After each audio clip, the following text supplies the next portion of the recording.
โอเคจอดเร็วละตลาดพี่น้องนี่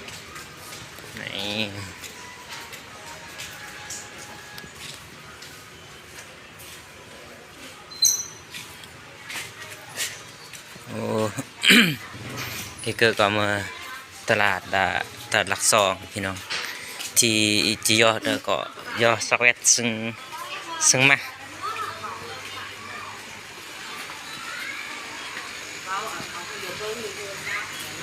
โอ้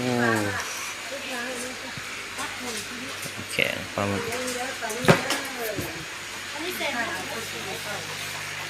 ปลานิน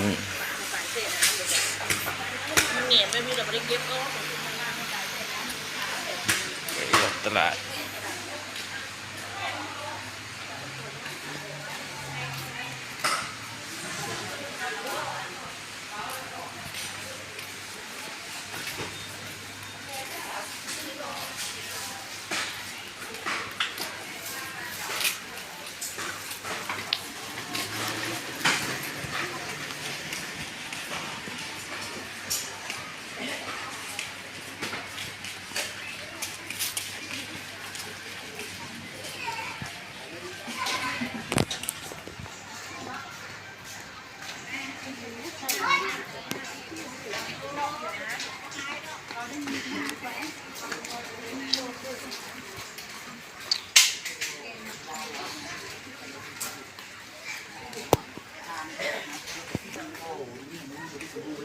คอยเอานี่มาตลาดเอามาตั้งแต่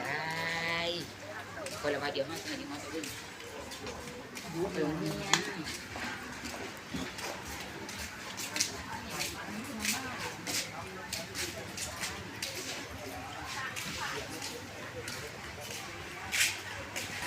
ว่าหาดีกันกัน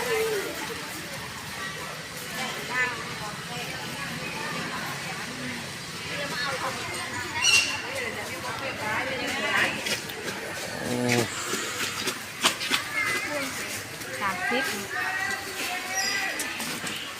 เรียกแบบนี้3,000พวง30มาแม่มาซื้อมาสิไลละล้า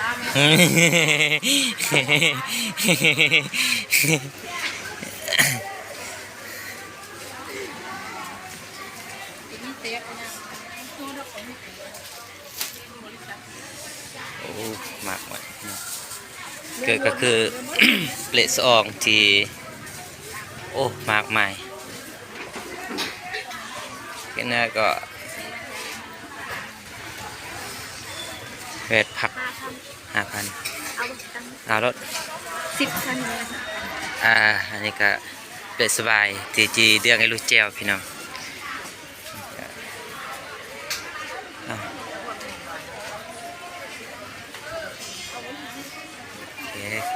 ขอบใจ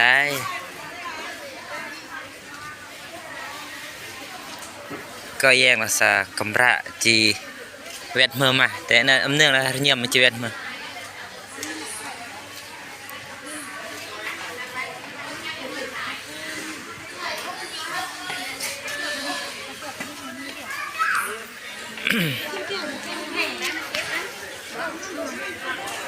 บรรยากาศตลาดกับคนก็เริ่มกึศเสมอเลยแก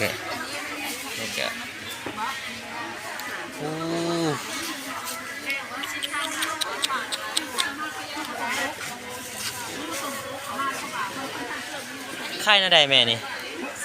ตัวหนึ่ง60โอ้แล้วก็มือกระเนะพี่น้องกระเนะฟรอก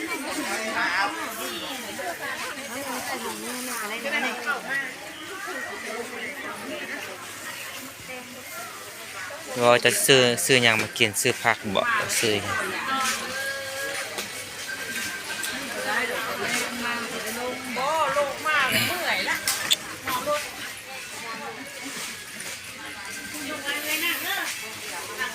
ขมกระเดาโอ้พี่น้องตลาดแม่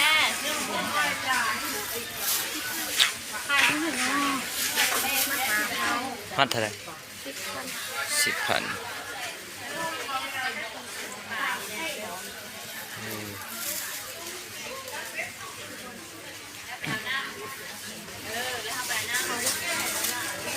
แล้วแต่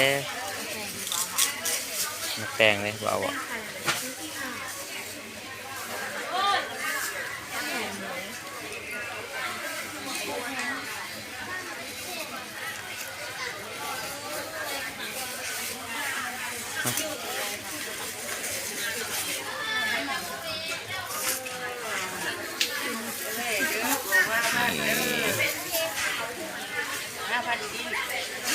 อืม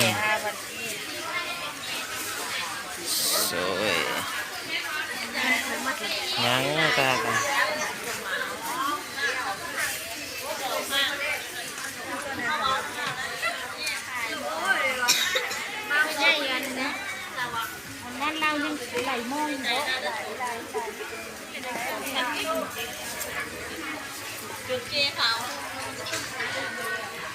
โอ้ยผักตก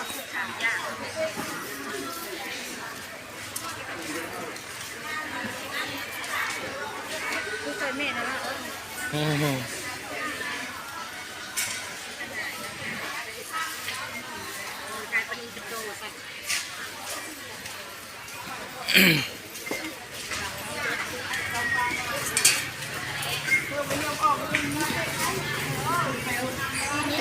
กินแล้วก็วิธีย่อละตลาดพี่น้อง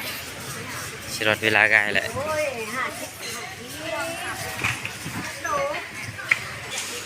ยังละไม่ซ้ำไปนะมาดิไม่ตัวเดียวบอก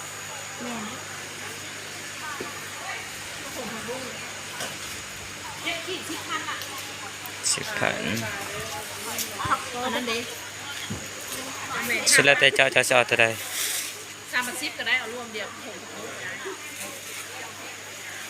พอแล้วก็ได้เอาแต่ก็ทั้งก็ได้ขอบใจโอเค